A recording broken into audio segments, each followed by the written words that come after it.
Oui, oui, oui. Bonsoir à tous, toujours. Je ne pas que, dis pas que plus depuis l'Europe de l'Est. Voilà. Aujourd'hui, ma vision de santé, nous allons parler des Africains qui ont détruit le Mali. Oui, qui ont détruit le Mali, qui ont détruit le Burkina Faso. Oui, c'est important, il faut qu'on en parle. Ces cyber-africains que nous avons dans la diaspora, qui ont des passeports français, qui vivent à l'aise. Oui, et qui ont décidé comme ça de détruire le Mali, de détruire le Burkina Faso. Oui, parce qu'ils ont compris que ces pays-là sont ignorants. Oui, ces pays-là sont ignorants et il y a beaucoup d'alphabètes. Oui, il y a beaucoup qui n'ont pas étudié. Vous voyez un peu, eux dans l'ignorance, nos frères burkinabés, nos frères maliens sont tombés dedans. Oui, ils ont fait croire à nos frères maliens, nos frères burkinabés, que ces frères-là luttent pour leur liberté. Ces frères-là luttent pour leur survie. Ces frères-là luttent pour leur indépendance. Oui, ces frères-là luttent pour leur indépendance. Oui, ces frères-là luttent pour leur indépendance, pour leur souveraineté. C'est ce qu'ils ont fait croire à nos frères burkinabés et maliens. Oui, qui sont tombés dans ce piège-là. Oui, qui sont tombés dans ce piège-là parce qu'ils sont vraiment ignorants. Ils ont montré la limite de leur ignorance. Oui, en se braquant contre les Français. Oui, en se braquant contre les Français. Aujourd'hui, où sont-ils? Aujourd'hui, le Mali est détruit. Le Burkina, pareil. Mais où sont ces panafricains-là? Où ils sont passés?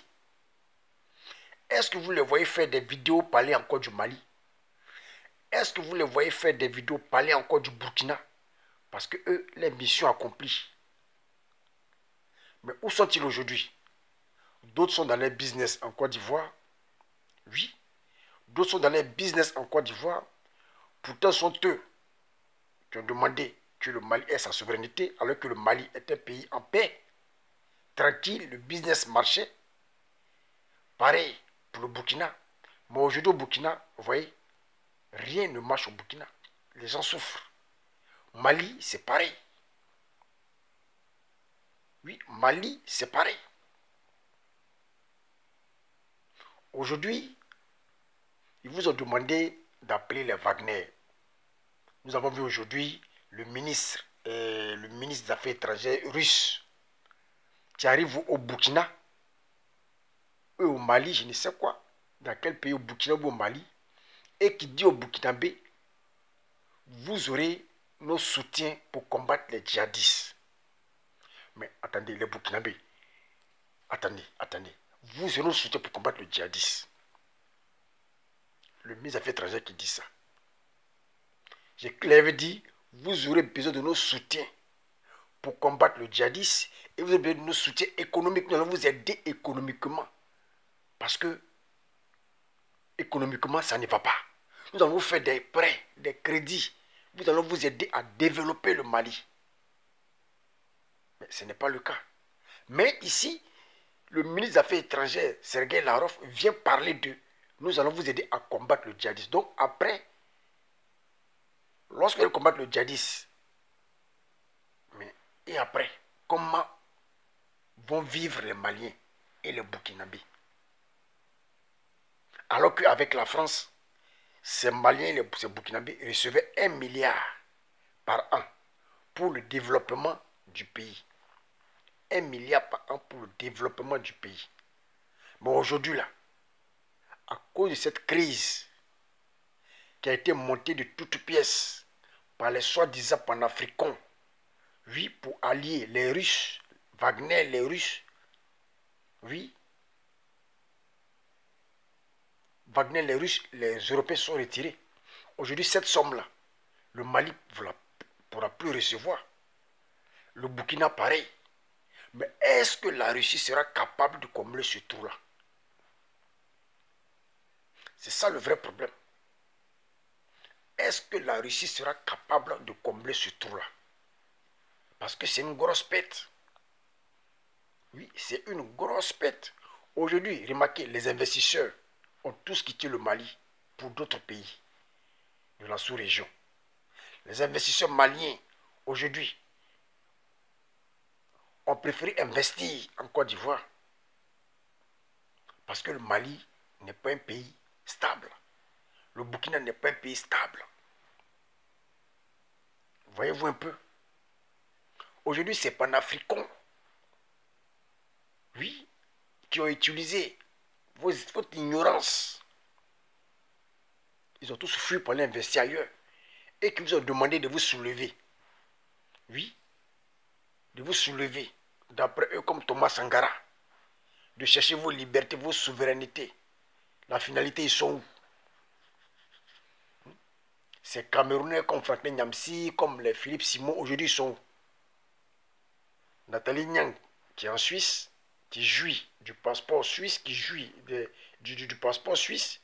Franklin Nyamsi, Labinos, qui jouit du passeport français. Soulou de Paris, l'Ivoirien, qui jouit du passeport français. Kémy Seba, oui, le français, qui jouit du passeport français. Et tous sont sécurisés. Oui, Philippe Simon, qui jouit du passeport français. Aujourd'hui, il est où? Il est en Côte d'Ivoire, en train de faire ses business. Mais pourtant, il allait détruire. Lui et son groupe sont allés détruire le Mali, le Burkina. Pourquoi est-ce qu'il ne va pas là-bas pour investir? Pourquoi est-ce qu'il ne va pas là-bas, oui, pour chercher l'argent? Aujourd'hui, pour se faire hermer en Côte d'Ivoire, par rapport à ce qu'il a dit dans le passé, oui, par rapport à ce qu'il a dit dans le passé, sur le président Ouattara, sur la Côte d'Ivoire, aujourd'hui, c'est lui qui est en Côte d'Ivoire qui est en train d'investir, qui parle aujourd'hui d'investissement, qui demande aux investisseurs de venir investir en Côte d'Ivoire. Mais pourquoi est-ce que tu ne leur demandes pas d'aller investir au Burkina ou au Mali, là où vous avez déjà tout gâté? C'est maintenant que tu sais qu'en Côte d'Ivoire, il y a économie. C'est maintenant qu'il vous parle de franc CFA et que le franc CFA là, oui, c'est une monnaie qui est comme si. C'est une monnaie qui est élevée, c'est une bonne monnaie. Mais pourtant, c'est les mêmes personnes qui lui a dit ici que le franc CFA, c'est le franc colonial. C'est le franc des Français. C'est les mêmes là. C'est les mêmes là qui souhaitaient que, oui, les djihadistes attaquent la Côte d'Ivoire.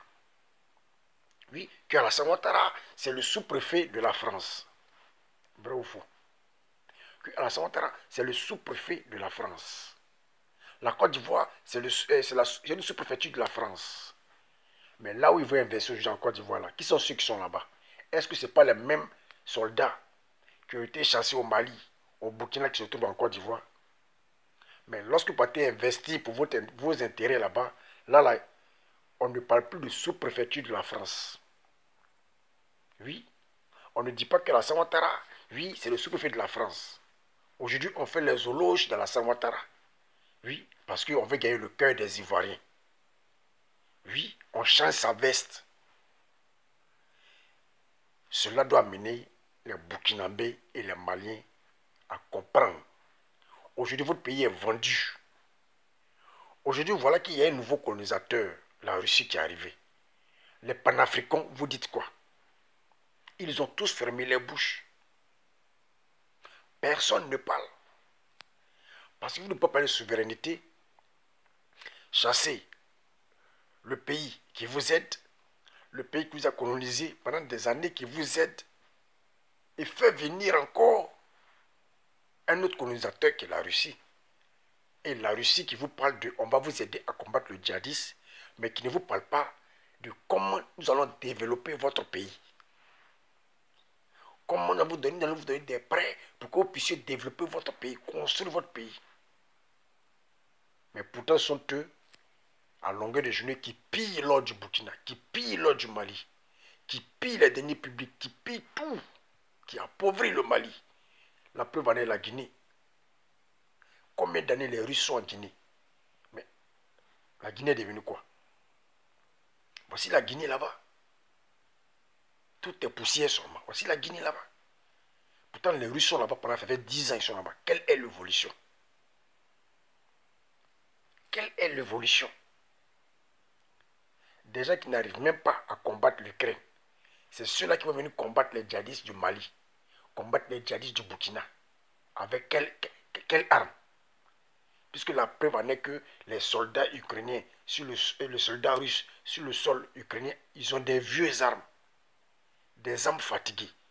Donc c'est quelles armes eux ils auront pour vous donner, vous les Maliens, vous les Burkinabés, pour combattre le djihadisme? C'est quelles armes? Je ne vois pas. Est-ce que votre vie là se limite seulement à combattre les djihadistes? Mais et le développement du pays? Aujourd'hui, on ne peut pas vous prêter, la FMI ne peut pas vous prêter de l'argent. L'Europe ne peut pas vous prêter de l'argent. Même la CEDEAO a du mal à vous prêter de l'argent tant que, oui, il n'y a pas un président démocratiquement élu. Tant qu'il n'y a pas un président démocratiquement élu. Donc le Mali actuellement est dans la crise. Le Mali actuellement est dans une crise pas possible. Pareil pour le Burkina Faso.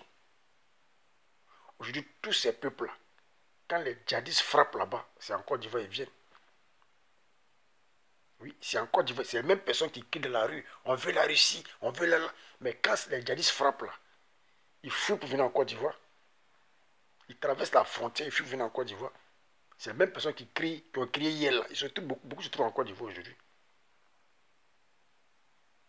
Pour vous dire que les Maliens et les Burkinabés, réveillez-vous. C'est panafricains que vous avez suivi là. Aujourd'hui, ils ont détruit vos pays. Mais ils vont passer les vacances où? Parce qu'ils savent qu'au Mali, il n'y a plus rien. Au Burkina, il n'y a plus rien. Ils vont passer les vacances. Quand ils viennent en Afrique, souvent c'est en Côte d'Ivoire, souvent c'est au Ghana, n'est-ce pas? Souvent c'est en Éthiopie, à Addis Abeba, souvent c'est en Zimbabwe, alors que ils ont contribué à vous mettre en retard. Pourquoi est-ce qu'ils ne viennent pas passer les vacances au Burkina? Ils ne viennent pas passer les vacances au Mali. Ils ne viennent pas investir parce que vous en avez besoin. Mais ils préfèrent aller investir dans des pays où il y a la sécurité, dans les pays où il y a le calme, alors qu'ils ont créé le désordre chez vous. C'est ce qu'on essaie de vous faire comprendre, les Maliens. Ces mêmes personnes qui ont traité le président ivoirien de tous les noms. Oui, oui, c'est ces mêmes personnes qui vont là-bas passer les vacances. Et ces mêmes personnes qui vont là-bas pour investir. Et ces mêmes personnes-là qui parlent bien de la Côte d'Ivoire aujourd'hui, qui ont tourné les vestes, qui parlent bien de la Côte d'Ivoire aujourd'hui. Ça devrait vous dire beaucoup de choses. Oui, ça devrait vous dire beaucoup de choses. Oui, ça devrait vous dire beaucoup de choses, les frères maliens et les frères burkinabés. Parce que dans ce que vous êtes là, ici dans 10 ans, vous allez comprendre. Quand vous allez voir vos retards, oui, le retard que vous avez pris, vous allez comprendre. Oui, vous allez comprendre. Ne vous réveillez pas, hein. Suivez ces panafricains là. Aujourd'hui, vous voyez Kémy Séba parler. Il allait faire un deal avec la Russie. Ça n'a pas marché. Oui, ça n'a pas marché. Il allait faire un deal avec la Russie. Ça n'a pas marché. Oui, parce qu'il avait promis à la Russie, donner la Russie, le Mali, le Burkina et tout et tout. Mais ça n'a pas marché. Est-ce que vous le voyez encore parler? Est-ce que vous le voyez encore parler? Il ne parle plus. Oui, est-ce que vous voyez encore parler? Parce que son deal qu'il allait faire là-bas, ça n'a pas marché. Les Russes eux-mêmes sont passés par autre moyen. Oui. Ils sont passés par autre moyen pour soulever le peuple contre les Français.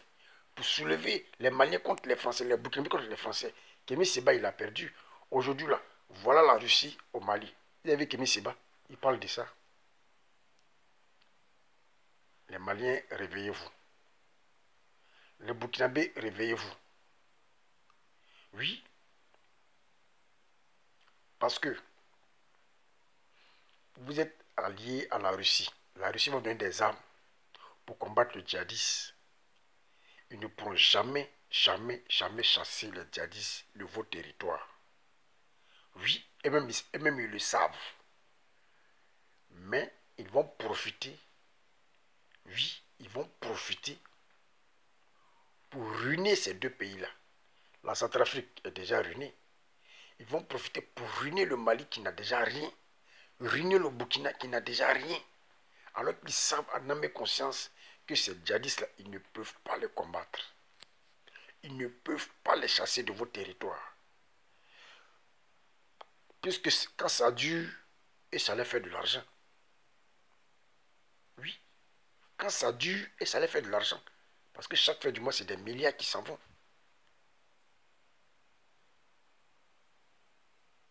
Donc, si je ne serai pas long, c'est juste interpeller les frères maliens. D'autres personnes, d'autres Maliens ont commencé à comprendre que Assimi Goïta veut rester définitivement au pouvoir. Oui, d'autres Burkinabés ont commencé à comprendre que le putschiste, oui, du Burkina Faso, oui, l'armée veut rester au pouvoir.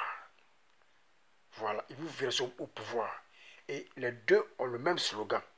On va combattre le djihadisme. Donc si, pourtant en âme et conscience, ils savent qu'ils ne peuvent pas combattre le djihadisme. Donc au fur et à mesure, oui, que ça va prendre du temps et ils sont toujours là au pouvoir. Oui, au fur et à mesure que ça va prendre du temps, oui, et ils sont au pouvoir. Ils vont faire croire à la population que non, nous sommes là par rapport à combattre les djihadistes. Alors que depuis 10 ans, 20 ans, les djihadistes sont là. Non, ils sont là. Donc ça veut dire que le pouvoir est braqué. Ça veut dire que le pouvoir au Mali est braqué, le pouvoir au Burkina est braqué. Ça veut dire que ces gars qui sont venus là, ces putschistes-là, ils seront au pouvoir définitivement. Voilà. Et le Mali sera dans le chaos, le Burkina sera dans le chaos définitivement. Voilà. Si je, à bon attendeur, salut.